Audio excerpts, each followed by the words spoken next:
Okay, so you've decided to build a storage facility. The first question is, okay, where do I build it, right? Which market, which sub-market, perhaps, within that market? In your backyard is always good, not literally, of course, but in the city that you're in, that's where you know the area, perhaps you know the zoning authority people, perhaps your brother-in-law sits on the city council, can help with zoning, whatever the case might be. Your own home market is very good if it in fact happens to be a market that you should be building in. At Jernigan Capital, we are interested in making loans to people who are building in roughly the top 20, 25 markets in the US. And I will go in and explain why. I say roughly or generally is another term we use because there are some top 20 markets that we're really not interested in. Some of the Iron Belt cities where they're actually losing population. They don't have the people moving around. In fact, household incomes aren't as good as we'd like to see. And so as you can imagine, we're more interested in kind of the East Coast, West Coast, Sun Belt, the top 20 or 25 markets in those areas. We can start at Boston, greater Manhattan, New York area, on down to Philly, Washington, Baltimore, maybe Charlotte, Atlanta, almost all of Florida, except for the tertiary markets, almost all of Texas, again, except for the tertiary markets. Outside of Cook County and Chicago is probably fine. Denver, California, we like San Francisco, Bay Area, LA, Orange County, North San Diego County. Phoenix gets a lot of storage built, so you have to be careful there with the softness. But anyway, those are generally the markets that we're interested in making loans at Jernigan Capital. And so if you're in one of those markets, then you got to look at the submarket. Let's take Washington, D.C., or Northern Virginia is a great market, one of my favorites in the country. There you've got what makes up a great market. You got good household incomes, you got a lot of households, you got people moving in, moving out, you got people moving around. And because the cost of living there is so high, the cost of owning a home or renting an apartment, people tend to live in small spaces. And because of that, they need storage. And so in Northern Virginia, if you could identify a site, if you know Shirley Highway 395 coming down from the river there, the Beltway 495, anywhere in that 495, 395 area would be a wonderful submarket to build a storage facility because barriers to entry are tremendous. The first barrier to entry that makes it such a good market to develop in is the cost of ground. People are always somewhat taken aback when I say the higher the piece of ground, the better. The higher it costs, the more it costs, the better.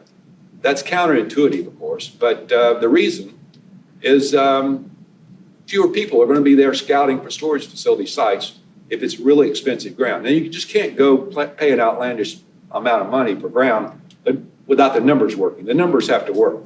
So what I like to say, if you just use the old pyramid, and if you try to operate in the top part of that pyramid, if you go into your market and you want to find the best site and you want to pay the most amount of money where the numbers work in that submarket, obviously you don't want to overpay, but the point I'm trying to make, don't be shy about paying a lot of money for a storage facility site if the numbers work, because that's a huge barrier to entry.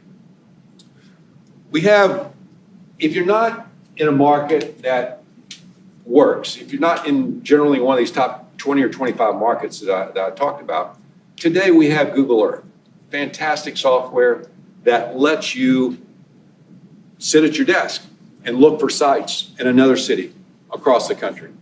So in your backyard, in your own home market's desirable, but with Google Earth, a little bit of travel, you can easily find, well, I shouldn't say easily, because that's not right.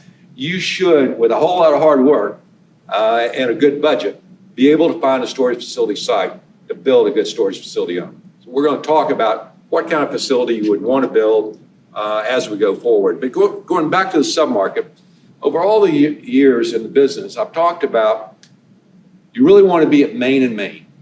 And I'm changing my thinking on that just a little bit now because of Google, because of the internet, because of search, because of the fact that 75% of the customers, when last year at CubeSmart, 75% of our customers were doing some research on our website prior to renting from us. 75%. So think about that.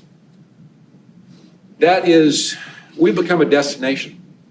We're no longer, we never were an impulse buy, but I used to say, be on the main street, 25, 30, 35,000 cars a day would be fantastic. Try to locate yourself between where people live and where they work. Down the street from the nicest mall in town is really good. But what I'm changing now is you don't need those 25 or 30,000 cars each day because we've become a destination. So that is something to keep in mind. You've got to be on a good platform, if you will, from a management standpoint. But we will talk about that as we go along. Yes, question. Other barriers to entry. Sure. Zoning. You want to, your best sites are the toughest sites to get zoned. So you can go into a market and look for zoning, and you can find sites in industrial land, industrial zoning. That's not where you want to be. That's not where the people are living. That's not where your customer is. And those are the sites that, yeah, you can get it. You can get a special use permit to build a storage facility there, but that's not where you want to be. You want to be on a commercial street, a commercial site.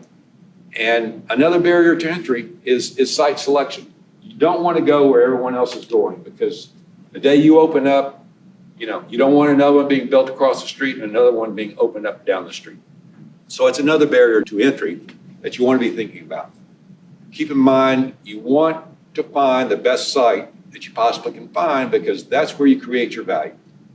That's where you create most of your value, is right in the site. We'll talk about building the facility in a few minutes. We'll talk about managing it. And of course, there's long-term aspects of owning a facility.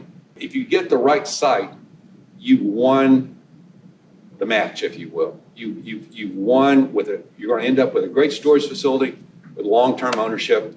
Or if you want to sell it, you're going to make a tremendous profit somewhere along the way, if in fact you've got the right site.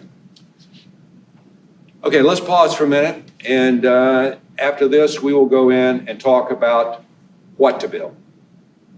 Thank you.